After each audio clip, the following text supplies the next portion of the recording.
জয় মা কালী, জয় বঙ্গ, জয় শশাঙ্ক। আজকে জাতির কথার পক্ষ থেকে একটি পডকাস্ট নিয়ে এসেছি। তার আগে বলতে চাই, আজকে আমরা ক্রাশ খেয়েছি, লেদার ক্রাশ। হ্যাঁ, আর অন্য কোনো ক্রাশের ব্যাপারটা না হয় এখানে আমরা নাই গেলাম। ক্রাশ মানুষ খেতেই থাকে। যাই হোক, তো এনিওয়ে, শান্তনু দাশগুপ্ত আমাদের সাথে, ইতিহাসবিদ, ইতিহাস নিয়ে পড়াশোনা করছে, ইতিহাসই ওর প্যাশন। তো আজকে আমি একদম শান্তনু তোমাকে সোজাসাপটা কিছু প্রশ্ন করব, বিতর্কিত প্রশ্ন হতে পারে। তো শান্তনু কখনোই খুব একটা পলিটিক্যালি কারেক্ট হওয়ার চেষ্টা করে না। শান্তনু, প্রথম প্রশ্ন তোমাকে। অগ্নিমিত্রা পল দুদিন আগে একটি তথাকথিত বিতর্কিত মন্তব্য করেছেন, এবং সেখানে মনে হচ্ছে উনি হেমন্ত বিশ্ব শর্মা, আসামের মুখ্যমন্ত্রী হেমন্ত বিশ্ব শর্মাকে একো করছেন। সেটা হচ্ছে যে মাদ্রাসাতে আবার কি পড়াশোনা, মাদ্রাসা থেকে তো ডাক্তার ইঞ্জিনিয়ার হচ্ছে না। তো তার মতে, এবং এটাকে মুসলিম সমাজ একেবারেই ভালোভাবে নেয়নি, হয়তো বোঝাতে চাইছে যে মাদ্রাসাতে ধর্মীয় উন্মাদনা প্রচার করা হচ্ছে এবং সেখান থেকে এই জঙ্গিবাদের একটা উস্কানি দেওয়া হচ্ছে। তো এই যে অগ্নিমিত্রা পল বলছে মাদ্রাসাতে আসলে তথাকথিত পড়াশোনা হয় না, সেখানে ধর্মীয় উন্মাদনা শেখানো হয়, সেখানে জঙ্গিবাদের পাঠ পড়ানো হয়, এটাকে তুমি কি চোখে দেখছো? সবার আগে আমি বলি, নমস্কার, আমি শান্তনু দাশগুপ্ত। আমি 2024-এতে মাস্টার্স ক্লিয়ার করলাম ক্যালকাটা ইউনিভার্সিটি থেকে অন ইন্ডিয়ান হিস্ট্রি। হ্যাঁ, আমার বক্তব্য হচ্ছে যে এই যে মাদ্রাসা শিক্ষা, এই মাদ্রাসা শিক্ষাটা কি আসলে সেটা আগে জানতে হবে, তারপরে এর পক্ষে বা বিপক্ষে যাওয়া যাবে। মাদ্রাসা জিনিসটাকে জানার আগে এটা বুঝতে হবে যে ইসলাম মাদ্রাসাটাকে কেন চায়, যেটা হিন্দু ধর্ম বা অন্য কোনো ধর্ম নিজেদের শিক্ষাকে অতটা বেশি চায় না। বিকজ একটা জিনিস আমরা দেখতে পাই স্বাধীন ভারতবর্ষেতে, যে টোল বা যে কোনো ধর্মীয় শিক্ষা হিন্দুদের জন্য বা বৌদ্ধদের জন্য, সেইগুলো কিন্তু সেভাবে নেই, সেগুলো কিন্তু আমরা দেখতে পাই না সেভাবে, যেটা আমরা মিশনারিজ বা মাদ্রাসা দেখতে পাই। এবং মাদ্রাসার উপরে কোনো কথা উঠলেই মুসলমান সমাজ রেড়ে করে ওঠে, যেটা হিন্দু সমাজের উপরে কিন্তু হিন্দু সমাজ কিন্তু এতটাও রেড়ে করে ওঠে না যখন তাদের শিক্ষার উপরে কোনো কথা আসে। যেরকম রিসেন্টলি আমাদের কেন্দ্রীয় সরকার এটা চেয়েছিল বলতে পারি যে মহাভারত এবং রামায়ণ পড়ানোর জন্য একটা প্রচেষ্টা করেছিল। সেই প্রচেষ্টার জন্য যা বিরোধিতা হয়েছে এই স্বাধীন ভারতবর্ষে, যেখানে 80% হিন্দু আপাতত অফিসিয়ালি, তো সেখানে যা রেড়ে করে উঠেছে সেটা দেখে আমি একটু অবাক হয়েছিলাম যে এটা যদি একটা মুসলমান শিক্ষা কেন্দ্রের উপরে বলা হতো যে মুসলিম শিক্ষাকে আরো কি বলে ওটাকে বেশি প্রসার এবং প্রচার করানো হবে, সেটা নিয়ে আধুনিকীকরণ করা হবে। হ্যাঁ, আধুনিকীকরণ, এটার উপরে যদি এটা বলা হতো যে কোনো মুসলমান দেশেতে, যেরকম ইরান, ইরাক বা এরকম দেশেতে, তাহলে এরকম রেড়ে করে উঠতো। আর রেড়ে করে যদি বামপন্থী, তথাকথিত বামপন্থীরা যদি রেড়ে করে উঠতো, তাহলে কি মুসলমান সমাজ এরকম করে হিন্দুরা যেরকম ভাবে মেনে নিচ্ছে বা হিন্দুরা যেরকম শুনতে চায় বামপন্থীদের কথা বা বক্তব্য, সেরকম করে শুনতো? এটা আমার প্রশ্ন, আমি জানি না এটা অবশ্যই। না, এখানে আমি তোমাকে একটুখানি ইন্টারাপ্ট করছি। এখানে তুমি যেটা বললে যে রেড়ে করে তেড়ে ওঠা, আমরা দেখছি এখন সিলেবাসে অরঙ্গজেবের এইসব জিহাদি যে সব মুঘল এরা ছিল, এদেরকে সরিয়ে আমাদের যারা ভারতীয় শিবাজি, সম্ভাজি, এদের নিয়ে পড়ানো হবে বলে এটা নিয়েও রেড়ে করে উঠছে। তো এই যেটা তুমি বলে সেটা পরিপ্রেক্ষিতেই বলি, তোমার কথা ধরেই বলছি যে এই রেড়ে করে ওঠা কেন। প্রথমত আমি একটা জিনিস বলি, নিজেদের ইতিহাস যদি নিজেদের ভারতীয়দের যে ইতিহাস, সেই ইতিহাসটাকে যদি আমরা পড়ি তাহলে কিছু জনদের প্রবলেম হয়। কেন কি শিবাজি তো ভারতীয় ছিল, ভারতের জন্য কথা। কেন কি একটা জিনিস বুঝতে হবে, শিবাজি কিন্তু মারাঠা সাম্রাজ্য তৈরি করেনি, সে স্বরাজ্য স্থাপন করেছিল। সেই স্বরাজ্য কিন্তু শুধু মারাঠিদের জন্য বা শুধু বাঙালিদের জন্য, শুধু নেপালিদের জন্য নয়, এটা সবার। স্বরাজ্য মানে হচ্ছে তোমার নিজস্ব রাজ্য, একটা কমন ম্যান, তার রাজ্য, তার শাসন হবে, সেই শাসন ব্যবস্থাকেই স্বরাজ্য বলে, যেটাকে আমাদের অনেক সংগ্রামীরা ব্রিটিশারদের বিরুদ্ধে লড়ার জন্য বা নতুন ভারতের পরিকল্পনার জন্য এই স্বরাজ্যের কনসেপশনটাকে নিয়েছে।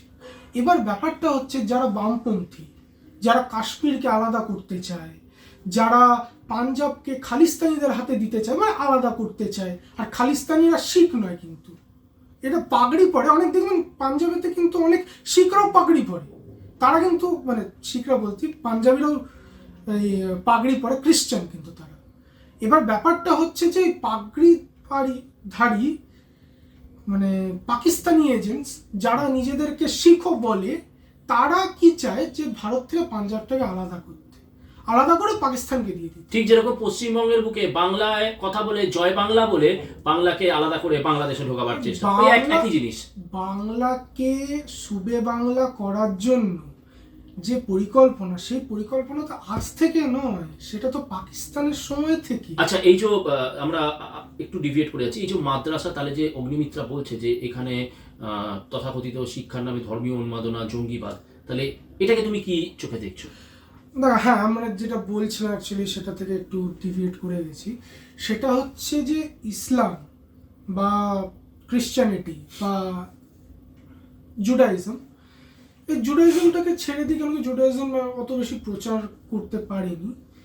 এই ধর্মগুলো কিন্তু তাদের ভিত্তি হচ্ছে হিংসা, কারণ হিংসা ছাড়া এরা এক্সপ্যান্ড করতে পারবে না। অপর ধর্মকে অপমান না করলে বা নিচু না দেখালে, তাদেরকে এটা ভুল প্রমাণ না করলে যে তোমরা ভুল আমরা ঠিক, এই জিনিসটা না করলে প্রচার করা যায় না বেসিক্যালি। এবার ব্যাপারটা হচ্ছে যে হাজার হাজার বছর ধরে যে মুসলমান একটা হিন্দুর সাথে বড় হয়েছে, ছোটবেলা থেকে তার সাথে খেলেছে, এক টিফিন শেয়ার করেছে, তার বিরুদ্ধে, তার ধর্মের বিরুদ্ধে এই হেট্রেডটা বা হিংসাটা আনবে কিভাবে? আনবে হচ্ছে মাদ্রাসা শিক্ষা দিয়ে। মাদ্রাসা কি করে, এটা তুমি দায়িত্ব নিয়ে বলছো? একদম বিস্ফোরক। মানে জিনিসটা হচ্ছে একটা ছোট বাচ্চা, যে বাচ্চাটা কিছু জানে না, ঠিক ভুল খারাপ কিছু জানে না, সে যদি মানে মাদ্রাসাতে যায়, মানে শিক্ষা কেন্দ্র হিসেবে মাদ্রাসা থেকে চুজ করলো তার বাবা মা, যে ধর্মটাকে জানতে পারবে, শিক্ষা হবে, ভালো জিনিস। সেই প্রচেষ্টা বা সেই বাবা মার বিরুদ্ধে আমি কিন্তু কিছু বলছি না।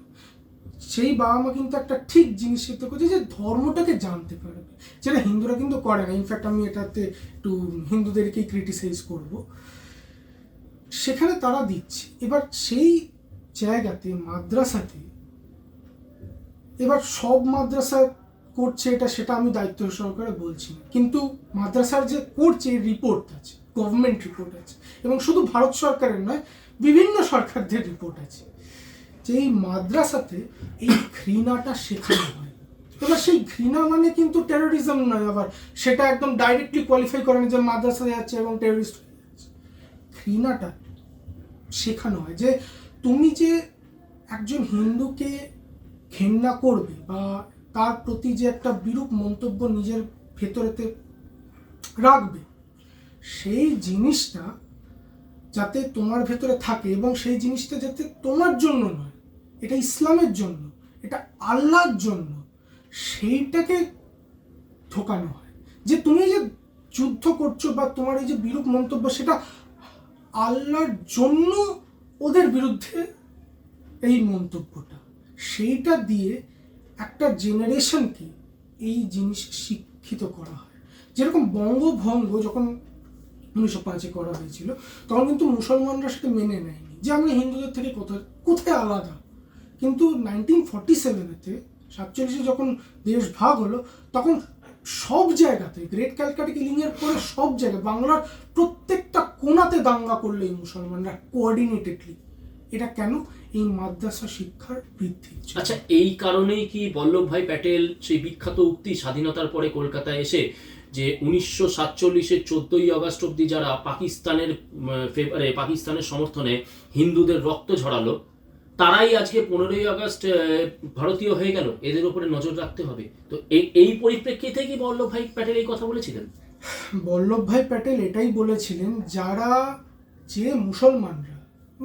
যে মুসলমানরা বলার থেকেও বড় কথা, যে মানুষরা, কেন কি অনেক হিন্দু ধারী, অবশ্যই লিবারেল, তারাও পাকিস্তান কিন্তু চেয়েছিল, এটা শুধুমাত্র মুসলমান বললে জ্যোতি বোস। আচ্ছা, তাহলে এখানে এটা কিন্তু আমরা সবসময় যেটা ধারণা করে থাকি, শান্তনু একটা খুব ইম্পর্টেন্ট জায়গা ক্লিয়ার করলো যে বল্লভভাই প্যাটেল কিন্তু এই কথাটি কিন্তু কেবল মুসলমানের উদ্দেশ্যে না, এটা বলেছিল জ্যোতি বোসের মতন লোকের উদ্দেশ্য, যে শহীদ মিনারে সুরাবর্দির সাথে মিটিং এর সময় বলেছিল পাকিস্তানের দাবি মানতে হবে, তবে ভারত স্বাধীন হবে, কামে বিড়ি মুমে পান লড়কে লেগে পাকিস্তান। শুধু জ্যোতি বসু কেন, এম এন রয়ও বলেছিল যে তাশকান্দেতে গিয়ে হ্যাঁ সব করেছিল। তা যাই হোক, অনেক অন্যদিকে হয়ে যাচ্ছে জিনিসটা।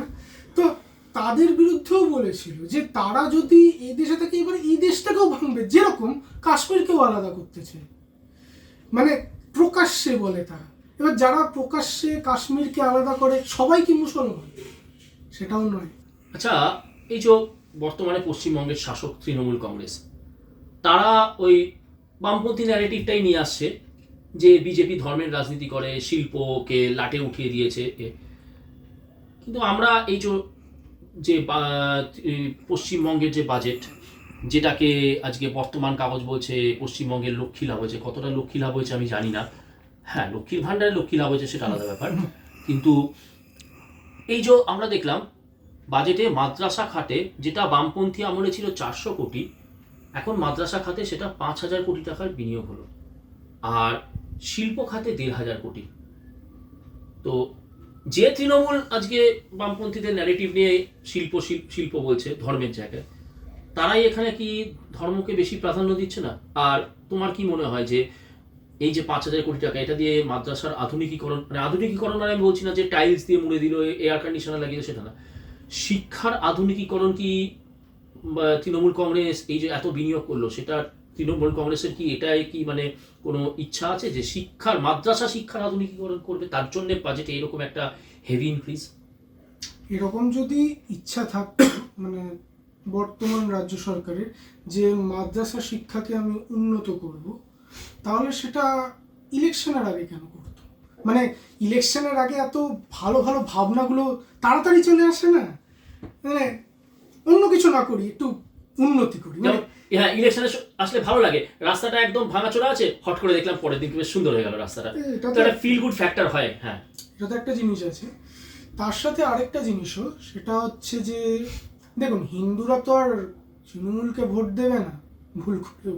হ্যাঁ, কিছুজন আছে যারা ডাইরেক্ট লাভবান হয় ওই লক্ষ্মীর ভান্ডার থেকে।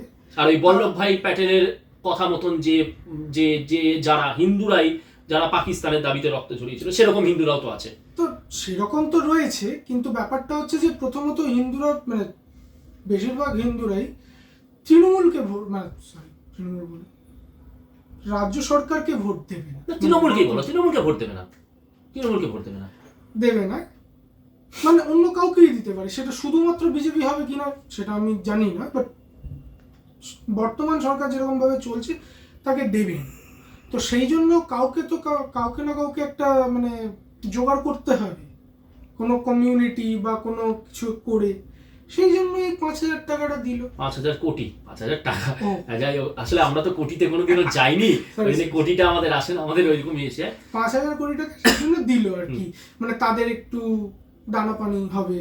মানে এখানে কি মমতা বন্দ্যোপাধ্যায় একটা ভয় হচ্ছে যে এই যে হুমায়ুন কবির সরে গেল, হুমায়ুন কবিরের সাথে একটা মানে একটা মেজর একটা ব্লক ভোট পকেট আছে, সেটা হুমায়ুন মানে মমতার হাতছাড়া যেতে পারে, বা অ্যাকচুয়ালি কি এখন তো তৃণমূল কংগ্রেস বা বর্তমান শাসকের মেন ভোটের মানে ভোটটা হচ্ছে এই মুসলমান সমাজ, দুধেল গাই বলো। তো সেখানে কি মমতা বন্দ্যোপাধ্যায় ভয় পাচ্ছে যে এই AIMIM ঢুকছে, তারপরে হুমায়ুন কবির, এরা মুসলমানদের মধ্যে প্রভাব বিস্তার করছে, যদি মুসলমান ভোট আমার থেকে বাইরে বেরিয়ে যায়, সেই জন্যই কি মনে হচ্ছে যে আজকে এরকম করে এই উপঢৌকন উৎকোচ দিয়ে মুসলমানদেরকে বলা যে আমি তোমাদেরই দিদি, আমি তোমাদেরই মেয়ে? ব্যাপারটা হচ্ছে MIM বা এই যে ইসলামিক পার্টিগুলো, ব্যাপারটা হচ্ছে ইসলামিক পার্টিগুলো একটা জিনিস বুঝে গেছে যে এই যে যারা ক্ষমতাতে আছে, মানে তথাকথিত নন মুসলিমস, মানে বেশিরভাগ হিন্দু, তারা নিজেদের দিকটাই বোঝে, আর ইলেকশন আসলে একটু ফেস টুপি পরে একটু আল্লাহ আল্লাহ করে ভোটটা নেয়। এটা মুসলমানরা জানতো কিনা জানি না, কিন্তু এখন জেনে গেছে। এবার তারা সেই জন্য আস্তে আস্তে, এবার পুরো পপুলেশন তো একসাথে অন্যদিকে চলে যায় না, আস্তে আস্তে তৃণমূলের বাইরে চলে যাচ্ছে। এবার তাদেরকে একটু দেখানোর জন্য, আইওয়াশ করানোর জন্য যে দেখো আমি তোমাদের জন্য কিন্তু কাজ করছি, এই দেখো আমি তোমার মতন এই হিজাব টাইপের সাদা হিজাব পরছি, একটু মানে অ্যাডভান্স না, সাদা হিজাব, অন্য কেউ পরে না, উনি পরেন শুধু হিজাব সাদা। সেই আর কি একটু বেশি তুষ্টিকরণ করা, একটু দেখান যে আমরাও কিন্তু করি আপনার জন্য, বিজেপি কিন্তু করবে না, যেন বিজেপির সরকারে তো মুসলমানরা থাকতে পারে না এমনভাবে করে। এবার ব্যাপারটা হচ্ছে যে একটু আইওয়াশ, একটু দেওয়া, একটু নেওয়া, এরকম জিনিসগুলো, এইগুলো সিপিএম এর আমল থেকেই হতো, এমন কিছু নয় যেটা তৃণমূলই করছে শুধু, এই জিনিসটা ছিল, এই জিনিসটাই চলছে। এবার দেখা যাক বিজেপি যদি আসতে পারে, এবার আমি জানি না, অবশ্যই আমি জানি না, আমি পলিটিক্যাল অ্যানালিস্ট নই, চেঞ্জ হয় কিনা করে। এবার আসছি দ্বিতীয় প্রশ্নে। জাতির কথার পডকাস্ট হবে, বামপন্থীদের নিয়ে আলোচনা হবে না, অনেকটা হচ্ছে ইয়ের দিনকে, প্রেমের দিনে তুমি তোমার গার্লফ্রেন্ডকে ছেড়ে তুমি অন্য কারুর প্রেমিকাকে নিয়ে আলোচনা করার মতো করলে যেরকম তোমার গার্লফ্রেন্ড রাগ করবে, তো বামপন্থীরাও জাতির কথার পডকাস্টে যদি বামপন্থীদেরকে নিয়ে, আমাদের প্রেমিকা বামপন্থীদেরকে নিয়ে আমরা আলোচনা না করি, তাহলে বামপন্থীরা আলিমুদ্দিনের মেসোমশাই এরা রাগ করবে। তো বিমানবাবু চাপ নেই, আমাদের আলপিন ফোটাবেন না, আপনাদেরকে নিয়ে আসছি এবারে আমরা। খুব মারাত্মক জিনিস, শারজিল ইমাম যে চিকেন নেককে ভারত থেকে আলাদা করার কথা, ভিডিও আছে, গ্রেপ্তার। ওমর খালিদ, ভারত তেরে টুকরে হোঙ্গে, আফজাল হাম শর্মিন্দা है, तेरा खातिर जिंदा है, কাশ্মীর মাঙ্গে আজাদি, এই সব স্লোগান তোলা দুই জঙ্গি। মানে এরা হচ্ছে, এদের জিপটাই হচ্ছে, এদের মগজটা হচ্ছে AK-47 এর মতো। এই দুই জঙ্গিকে আজকে কোর্ট থেকে রায় দিয়েছে যে এদের জামিন নাকচ হয়েছে, এদেরকে জেলেই থাকতে হবে, কারণ এটা জঙ্গি। তাদের সমর্থনে একটি আপামর ধর্মনিরপেক্ষ দল, ভারতের বুকে যারা নিজেদেরকে বলে আমাদের থেকে বড় ধর্মনিরপেক্ষ কেউ হতে পারে না, সেই ধর্মনিরপেক্ষ দল বামপন্থী মোহাম্মদ সেলিম এবং বিকাশ উদ্দিন, মানে আমি বিকাশ উদ্দিনই বলি, তো এরা মিটিং করলো, সেমিনার করলো, সেখানে সেমিনারের ক্যাপশন কি, ন্যায় বিচার, এই যে নাটকটা মঞ্চস্থ করলো। এরপরে দেখছি তথাকথিত ধর্মনিরপেক্ষ দল, এরা আগেরবার জোট বেঁধেছিল ইন্ডিয়ান সেকুলার ফ্রন্ট, আব্বাস সিদ্দিকির ইন্ডিয়ান সেকুলার ফ্রন্টের সাথে। দেখলো আব্বাসকে দিয়ে হচ্ছে না, ভাঙড়েও আব্বাস এখনো বাচ্চা ছেলেই রয়ে গেছে, বাচ্চাটা ঠিকভাবে দু পায়ে উঠে মানে দৌড়াতে পারছে না। তো এখন সোজাসুজি চলে যাচ্ছে কার কাছে, হুমায়ুন কবিরের সাথে মোহাম্মদ সেলিম, আমি ওকে জঙ্গি বলি, জঙ্গি মোহাম্মদ সেলিম, এবং দায়িত্ব নিয়ে অন ক্যামেরা বলছি, জঙ্গি মোহাম্মদ সেলিম এই হুমায়ুন কবিরের সাথে মিটিং করলো, বললো হুমায়ুন কবিরের মুড বুঝতে গেছে। AIMIM যাদের আসাদুদ্দিন ওয়েসি, যারা সবসময় বলছে যে ইসলামের পক্ষে, হুমায়ুন কবির বলছে যে ভাগীরথীতে কেটে ভাসিয়ে দাও হিন্দুদেরকে, বাবরি মসজিদ তৈরি করতে হবে। তো এরকম সমস্ত কট্টরপন্থী সাম্প্রদায়িক ব্যক্তিদের সাথে বামপন্থীরা অ্যালায়েন্স করতে যাচ্ছে, অ্যালায়েন্স করার চেষ্টা করছে, মানে ঝোপ বুঝে কোপ মারা বলে না, সেটা করতে যাচ্ছে। শারজিল ইমাম, ওমর খালিদের মতন জঙ্গিদের জন্য ন্যায় বিচার বলে তারা সেমিনার করছে, অথচ বামপন্থীরাই বলছে মন্দির বানিয়ে কি হবে, আমাদের শিল্পই বিজ্ঞান, শিক্ষাই বিজ্ঞান। কিন্তু আমরা এখানে, আমি একটুখানি একটা ছোট্ট তথ্য দিয়ে দিই যে বামপন্থীরা পশ্চিমবঙ্গের বুকে ক্ষমতায় আসার আগে পশ্চিমবঙ্গে GSDP, gross state domestic product ছিল হচ্ছে 26%, ভারতের ওভারঅল কন্ট্রিবিউশনে। তো যে বামপন্থীরা এত বিজ্ঞান, এত শিল্প নিয়ে কথা বলে, তারা যখন 2011-তে যখন তারা টাটা গুড বাই জানালো, তখন সেই GSDP 26% থেকে নেমে গেল 4%। কি করে এটা সম্ভব হলো? কি করে এত অর্থনীতির যারা ধ্বজাধারী, না আমার ইকোনমিক্সে বই পড়েছিলাম, মার্কে লিখি, আমার তো মনে হয় প্রতিটা বামপন্থী ঘরেতে তারা জন্মের পরে মা বলে না, তারা বলে বিজ্ঞান, তারা বলে শিল্প, তারা বলে আমরা সবাই হচ্ছে একটা লেখির থেকে বড় ইকোনমিস্ট। তো সেইখানে কি করে 4%, 26 থেকে 4%-এ নামলো? আর বর্তমানে যে তৃণমূল কংগ্রেস, দিদি শিল্পর জন্য আমরা দেখছি স্পেনে জগিং করছেন, ইংল্যান্ডে গিয়ে তিনি স্প্রিন্ট টানছেন, হ্যাঁ, এত কিছু করছেন। আবার তিনি বলে দিচ্ছেন Bengal is the border of Bangladesh, Bangladesh is the border of Pakistan, তিনি এসব বলে দিচ্ছেন ইয়েতে সে বেঙ্গল সামিটে গিয়ে। যাই হোক, উনি তো ব্রহ্মা বিষ্ণু মহেশ্বরের উপরে। তো সেই তৃণমূল কংগ্রেসের আমলেও আমরা দেখছি সেই জিএসডিপি ওই 7-8-এর মধ্যেই ঘোরাঘুরি করছে। তাহলে মন্দির বানাতে হবে না, ভাত বেড়ে কমরেড, শিল্পই শেষ কথা, এই তাহলে তারা গিয়ে আজকে শারজিল ইমামের জন্য, জঙ্গির জন্য করছে, তারা গিয়ে হুমায়ুন কবিরের মতন এআইএমআইএমের মতো সাম্প্রদায়িক দলের সাথে জোট করছে।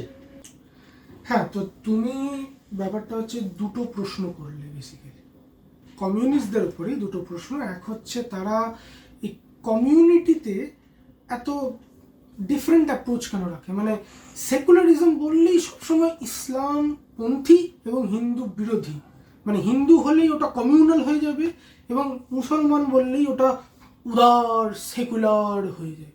কেন? এটা একটা প্রশ্ন। হ্যাঁ। আর দ্বিতীয় প্রশ্ন হচ্ছে এই যে এত ইকোনমির উপরে কপচানি বামপন্থীদের, এই যে বিজেপি এটা করে ফেললো, বিজেপি দেশ বিক্রি করে দিল, বেকারত্ব বেড়ে গেল, এত যে বলে, তারাই তো 26%কে 4%-এ নামিয়ে দিয়ে গেছে। এটা কি করে?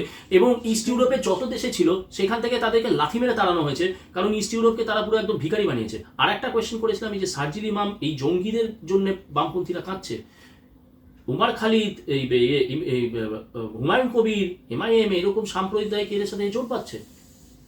ব্যাপারটা হচ্ছে যে এই বামপন্থী পলিটিক্যাল পার্টি যে ভারতে আছে, এরা হচ্ছে পুরোপুরি দেশ বিরোধী জন্মগত। কিরকম বলে দিচ্ছি, 1962-তে যখন ইন্দো চায়না ওয়ার হয়েছিল, চায়না যখন আক্রমণ করেছিল ভারতের বিরুদ্ধে, এরাই কিন্তু প্রথমে গিয়ে ভারত সরকারের উপরে গালমন্দ করেছিল বললেই ভালো হয়, যে এই নেহেরুর জন্য এই জিনিস হয়েছে, বা ভারত এরকম বাড়বাড়ন্ত করেছে সেই জন্য চায়না শিক্ষা দিয়েছে, এসব বলেছিল।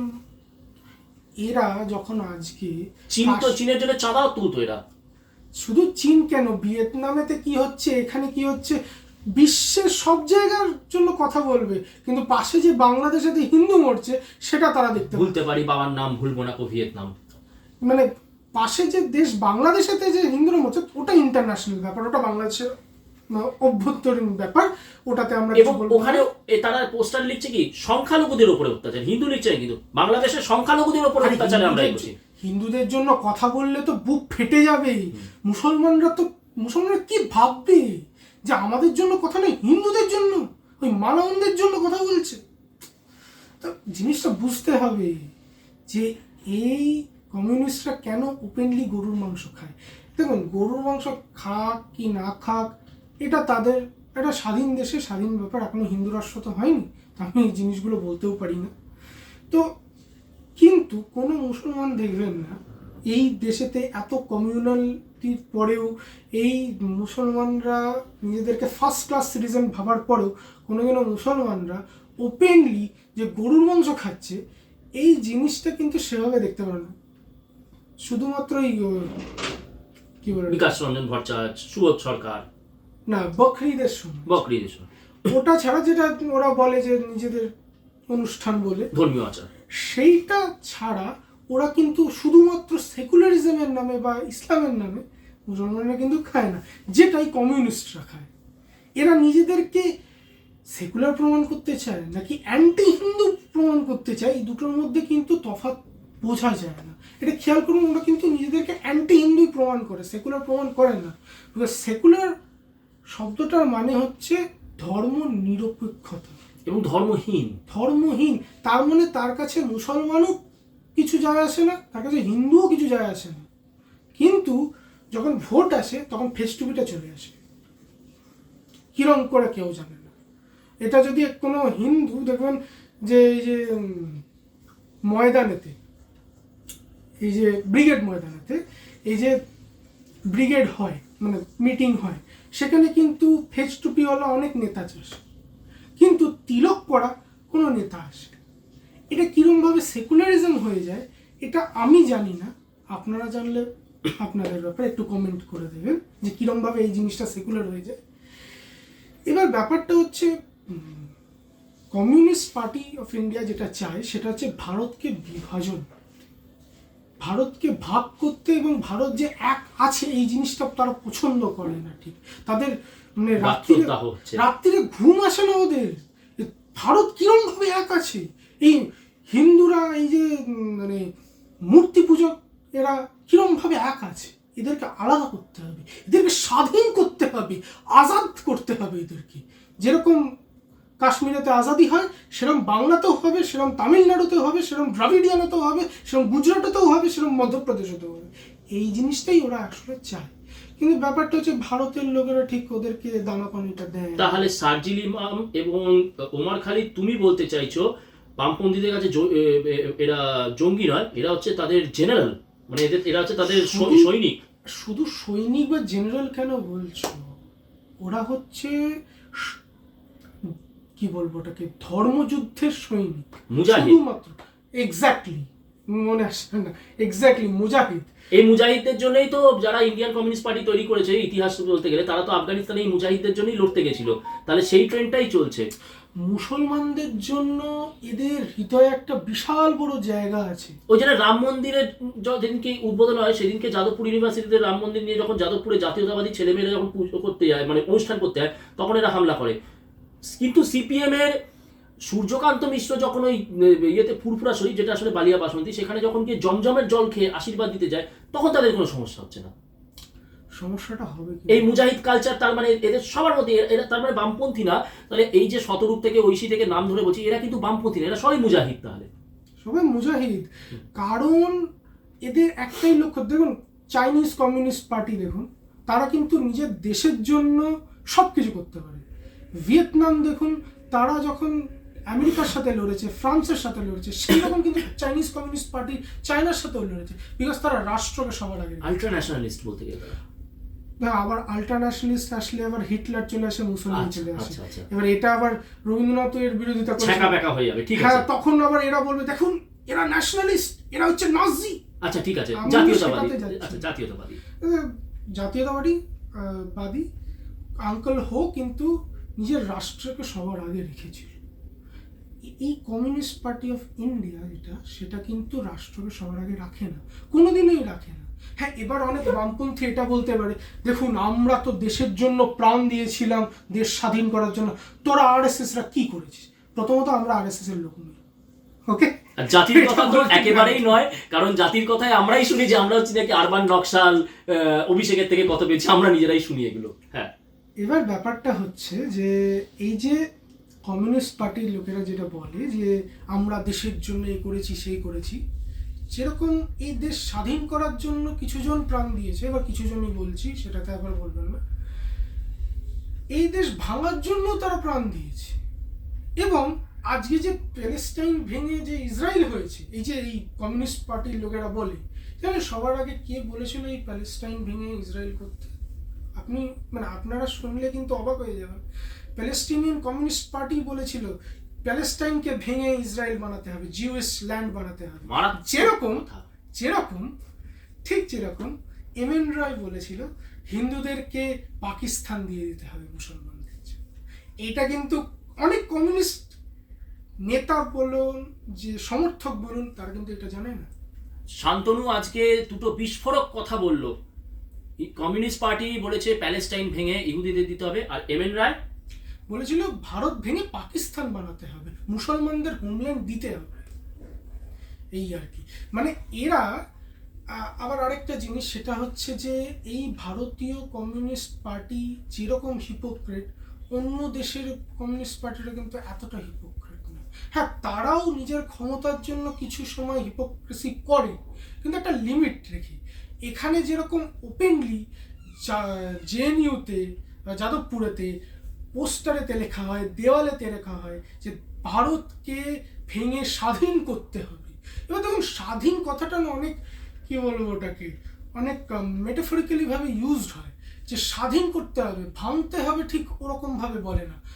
স্বাধীন করতে হবে, যাতে ভারত যেন ওদেরকে ধরে রেখেছে এরকম দু হাতে চেপে, যে এদেরকে ছাড়াতে হবে। যে কাশ্মীরের জন্য কথা বলছে, যে কাশ্মীরেতে ভারত যে কোটি কোটি টাকা ইনভেস্ট করছে, রাস্তা তৈরি করছে, ইউনিভার্সিটিস তৈরি করছে, স্কুল তৈরি করছে, প্লেগ্রাউন্ড তৈরি করছে, স্টেডিয়াম তৈরি করছে, সেইগুলোর কথা কোনোদিন এরা বলবে? এরা বলবে কাশ্মীরের লোকে খেতে পাচ্ছে না, কিন্তু কেন খেতে পাচ্ছে না সেটা কিন্তু বলবে না। এবার সেটার উপরে কথা বললো তো আবার মানে ওদের যে গুরু সাহেব ইসলামাবাদ থেকে সব নিয়ন্ত্রণ করে, তার একটু রেগে টেগে যাবে। তাও ভারত সরকার বলতে গেলে মানে একটা কাজ তো করেছে, 370টা সরিয়ে দিয়েছে, ভীষণ গায়ে লেগেছে। জেএনইউতে লোকে মানে কেঁদে ভাসিয়ে দিয়েছে, কিন্তু এই 370টার জন্য কি ব্যথা লেগেছে। তো আজকে একটা অত্যন্ত গুরুত্বপূর্ণ জিনিস, জাতির কথার পক্ষ থেকে আমাদের আবেদন যে আজকে থেকে আর এদের বামপন্থী বলবেন না, এদেরকে মুজাহিদ বলবেন। এরা ধর্মযুদ্ধে নেমেছে, হ্যাঁ সেটা আমাদের হিন্দুদের বিরুদ্ধে ধর্মযুদ্ধে নেমেছে। জ্যোতি বোস থেকে শুরু করে বিমান বোস, সূর্যকান্ত মিশ্র, তারপরে শতরূপ, ঐশী, দীপশিতা, এরা যারা আছে এরা সবই মুজাহিদ। তো এক মুজাহিদ তারা চাই জন্যই তারা যে আজকে শারজিল ইমামের জন্য কাঁদবে না, তারা যে এর জন্য উমার খালিদের জন্য মিটিং করবে, এটা তো খুব নর্মাল ব্যাপার, কারণ এক মুজাহিদ তো আরেক মুজাহিদের জন্যই কাঁদবে। তো এটা কমিউনিস্ট পার্টি অফ ইন্ডিয়া নয়, এটাকে বলা উচিত মুজাহিদ পার্টি অফ ইন্ডিয়া। ওই জন্য আলিমুদ্দিন স্ট্রিটে যারা যায় তারা কেউই বামপন্থী না, তারা সবই মুজাহিদ। শান্তনু, তা আমাদের প্রথম প্রেমিকা, আমাদের মুজাহিদ প্রেমিকা, তাকে নিয়ে আমরা আলোচনা করেছি। এবারে আসবো আমাদের দ্বিতীয় প্রেম, যেটা নিয়ে না বললে কিন্তু পশ্চিমবঙ্গের যারা এই ভিডিও দেখছে তারা কিন্তু রাগ করবে। তো সুয়োরানীকে নিয়ে বলেছি, এবারে দুয়োরানীতে আসছি। সেটা হচ্ছে 2026 নির্বাচন। 2026 নির্বাচন নিয়ে আমরা জাতির কথার পক্ষ থেকে ভিডিও করছি, কিন্তু একটা ব্যাপার হচ্ছে তুমি ইউনিভার্সিটি পাস আউট, মানে তুমি এখনো 20 ঘরে রয়েছো, ইন ইউর 20s। তো তোমরা জেনজি না হলেও ঠিক তার আগের জেনারেশনটা। তো তুমি তো কলেজ ইউনিভার্সিটিতে তুমি সব রকমের মানে ছেলে মেয়েদের সাথে মিশছো। কেউ বামপন্থী, মুজাহিদ, হ্যাঁ আলিমুদ্দিন স্ট্রিটের মুজাহিদ, কেউ আবার দিদির জয় বাংলার সেনা, কেউ আবার মানে মোদি ভক্ত বা অন্ধভক্ত বলতে পারো। আর মানে এই যে সমস্ত রকমের ছেলে মেয়েদের সাথে মিশেছো, এবং এরা হয়তো কেউ দ্বিতীয়বার ভোট দিতে চলেছে বা তৃতীয়বার ভোট দিতে চলেছে। ইউথ, যেটাকে ইউথ ফোর্স বলা হয়, জানিয়ে সিনেমাও আছে মণিরত্নমের যুবা। তো এই যুবা, তুমি নিজে একজন যেহেতু যুবা, তো এই যুবা হিসেবে তুমি যুবার পালসটা কি বুঝছো 2026-এর ব্যাপারে? আর ওভারঅল তুমি একজন ইতিহাসবিদ হিসেবে তুমি কি মনে হচ্ছে 2026-এ কি হতে পারে একজন যুব সমাজের প্রতিনিধি হিসেবে, আর একজন অ্যানালিস্ট বলবো না, তাও একজন ইতিহাসবিদ হিসেবে তোমার কি মনে হচ্ছে? প্রথমেই বলে দিই যে আমি কিন্তু পলিটিক্যাল অ্যানালিস্ট নই, তারপরেও দাদা যেরকম জিজ্ঞেস করলো যে আমার কি মনে হচ্ছে, আমার মনে হচ্ছে দুটো জিনিস হতে পারে। এক হতে পারে সরকার পড়ে যেতে পারে, আরেক হতে পারে যেরকম চলছে সেরকমই চলবে, মানে যে সরকার আছে সেই সরকারই থাকে। কারণ বলতে গেলে এটা বলতে হয় যে বেশিরভাগ যুবক সমাজের মানুষরা চাইছে একটা চেঞ্জ। এবার সেই চেঞ্জটা কি চেঞ্জ সেটা তারাও বুঝতে পারছে। তোমাদের এজ গ্রুপে যাদের সাথে তুমি মিশছো, মানে সেটা ইরেসপেক্টিভ অফ দেয়ার মানে আইডিওলজি, তারা ভাবছে একটা চেঞ্জ দরকার, কিন্তু কি চেঞ্জ সেইটা কংক্রিট ভাবে কিন্তু মানে তারাও জানে না বলতে গেলে। এটাই একটা কনফিউশনের জায়গা, যেখানে আমি এই দুটো মত বললাম। এবার ব্যাপারটা হচ্ছে যে 2011-তে যেরকম সবাই ঠিক করে নিয়েছিল যে 2011-তে যে সরকার আছে সেই সরকারকে ফেলে দিয়ে নতুন সরকার আনতে, সেটাতে কিন্তু সবাই মানে ঠিক করে নিয়েছিল যে মানে পরিবর্তনটা চাই। মানে যারা সমর্থন করতো সেই সরকারকে তারাও বুঝে নিয়েছিল যে না বাবা, মানে সমর্থক হয়েও তারপরে একটা চেঞ্জ চাই। কিন্তু এখনের ব্যাপারটা হচ্ছে সবাই মানে কারোর ভেতরে ক্ল্যারিটিটা নেই যে 2011-তে তো বদলালাম, আবার বদলালে যদি সেই জিনিসই হয়। এবার সেই জন্য একটা দোয়াশলা ভাব আছে। এবার ব্যাপারটা হচ্ছে যে যদি আমি যুবক সমাজের বাইরে যাই, তাহলে দেখতে হবে যে রাজ্যটা কেমনভাবে চলছে। এই যে সবাই বাইরে চলে যাচ্ছে, পরিযায়ী শ্রমিক হয়ে যাচ্ছে, ইনফ্যাক্ট এই পরিযায়ী শ্রমিক হওয়ার জন্য অবাঙালিরা কিন্তু বাঙালিদেরকে অনেক হিংস্র চোখে দেখছে। মানে বিহারিরা যেরকম, মানে বলা উচিত না কিন্তু তাদেরকেও যেরকম বাজেভাবে দেখা হয়। প্রথমতই বলে দিই, বিহার কিন্তু ভীষণ ভালো জায়গা এবং বিহার নামটাও দেওয়া হয়েছে এই ভালো জিনিসের জন্য, কিন্তু বিহারের স্বাধীনতার পর থেকে বিহার যেরকম হয়েছে সেই জন্যই তাদেরকে বাজেভাবে দেখা হয়। তো যাই হোক, বাংলাকেও সেভাবেই দেখা হচ্ছে। এটা বাংলার বিরুদ্ধে কোনো যুদ্ধ ঘোষণা করছে, বিজেপি করছে, অবাঙালি করছে, এই জিনিসটা নয়। কারণ গুজরাটিদের বিরুদ্ধে কিন্তু কেউ কিছু বলে না। কেন বলে না? এবার ভাববেন যে গুজরাটি তো প্রধানমন্ত্রী সেই জন্য বলে না, সেটা নয়। গুজরাটি, মারওয়াড়ি বা সিন্ধি যারা ওপার থেকে এপারে এসছে, সবাই কন্ট্রিবিউট করে। যে সমাজেতেই যায় তারা কন্ট্রিবিউট করে, তারা ব্যবসায়ী হয়, তার সমাজকে ফিরিয়ে দেয়। এবার আপনি যদি দিল্লি মজুরের হয়ে বাইরে যান, সমাজ থেকে তো দিচ্ছেনটা কি? এবার হ্যাঁ, অবশ্যই যারা মজুরি করার জন্য যায় তারা রাস্তা টাস্তা বানিয়ে দিচ্ছে, কিন্তু সেই জিনিসটা তো সেখানের লোকেরাও করতে পারে, সেটা তারা এরকমই ভাবছে। কিন্তু ব্যবসাটা সবাই করতে পারে না, আর ব্যবসাটা গভর্নমেন্ট জব নয়, সেটা ওপেন জায়গা থাকে যে করতে পারলে ভাই করে নে। সেখানে মারওয়াড়ি বা সিন্ধিদের জায়গা কেউ নিতে পারে না, সেই জন্য তারা কিন্তু কোনোদিনও অপমানিত হয় না কোনো জায়গায়, তাদেরকে সম্মান আছে। বাংলাও একটা সময় ব্যবসা করতো, ব্যবসা বাণিজ্যতে ভালো ছিল। আমাদের পুরাণ বা আমাদের গল্পতে ফ্লোক স্টোরিজের ওপরে অনেক এই জিনিস। না, অত পুরোনো কেন?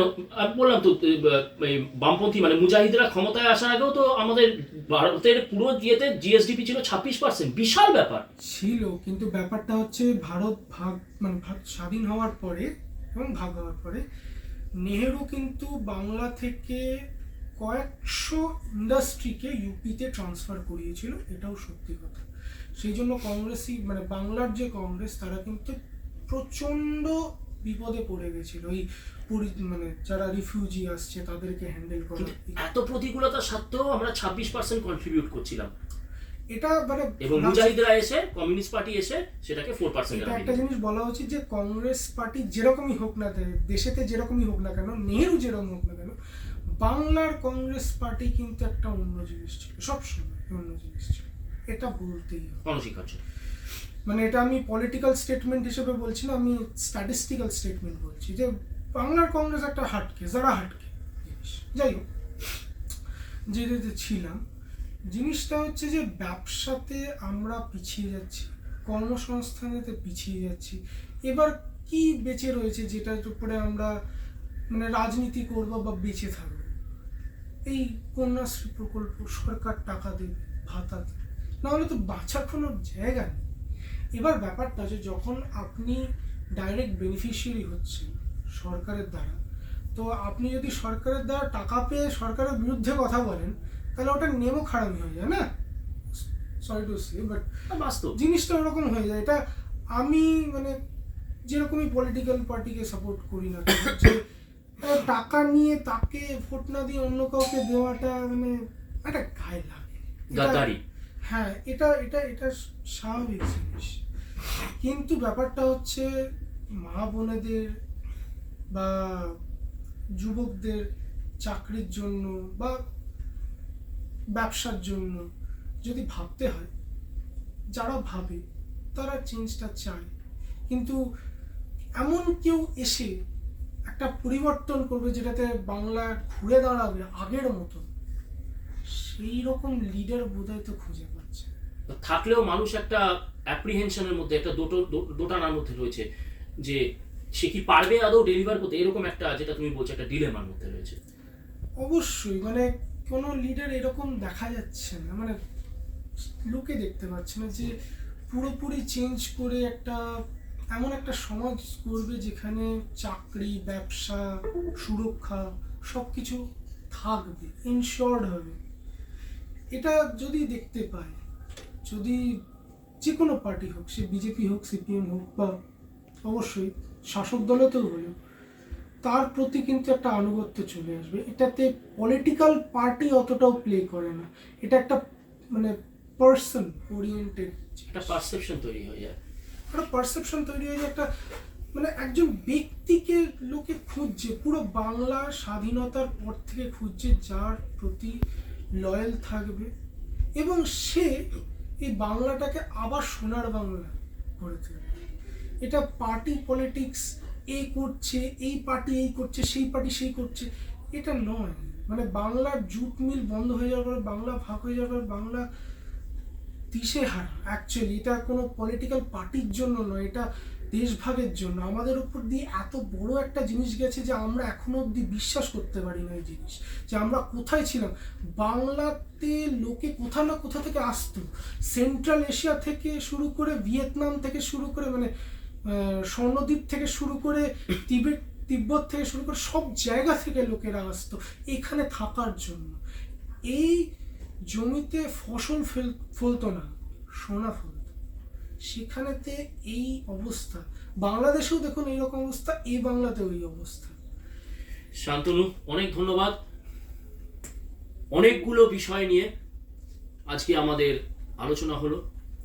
বিতর্কিত বলতে হয়তো আপনাদের মনে হবে বিতর্কিত, কিন্তু সম্পূর্ণভাবে নিরপেক্ষ থেকে এবং ধর্মীয় মতাদর্শের প্রতিও আনবায়াস থেকে আজকের যে অ্যানালিসিস, আশা করি আপনাদের সবার ভালো লেগেছে।